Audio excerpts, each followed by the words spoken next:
నల్గొండ జిల్లాలో కురుస్తున్న భారీ వర్షాలకు వాగులు వంకలు ఉధృతంగా ప్రవహిస్తున్నాయి. దీంతో మిర్యాలగూడలో మూసీ నదికి నీటి మట్టం పెరగడంతో కేతపల్లి దగ్గర ఉన్న మూసీ నది 4 గేట్లను ఓపెన్ చేశారు అధికారులు.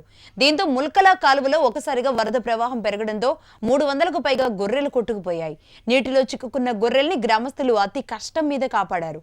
భారీగా ఆస్తి నష్టం వాటిల్లిందని గొర్రెల కాపరులు వాపోతున్నారు.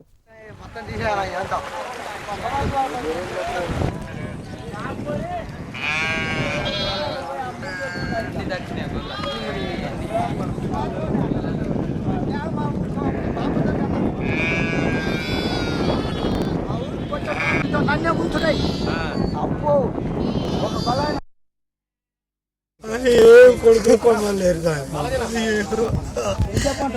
లేకుండా అయిపోయిన ఒక్క కొడుకుంటే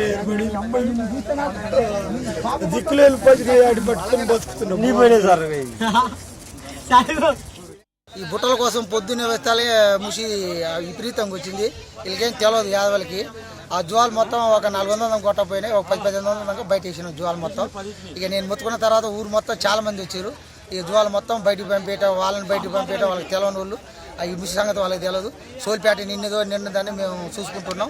గబ్బుకున్న ఆటుగా వచ్చింది. కొట్టకపోతే ఒక 10-15 జ్వాలు మాత్రం బయట నెట్టేసాం. ఒక 700-400 మాత్రం కొట్టపోయినాయి. ఇక ఆ లోపల ఊరు జనం కూడా చాలా మంది గమ్మిరు.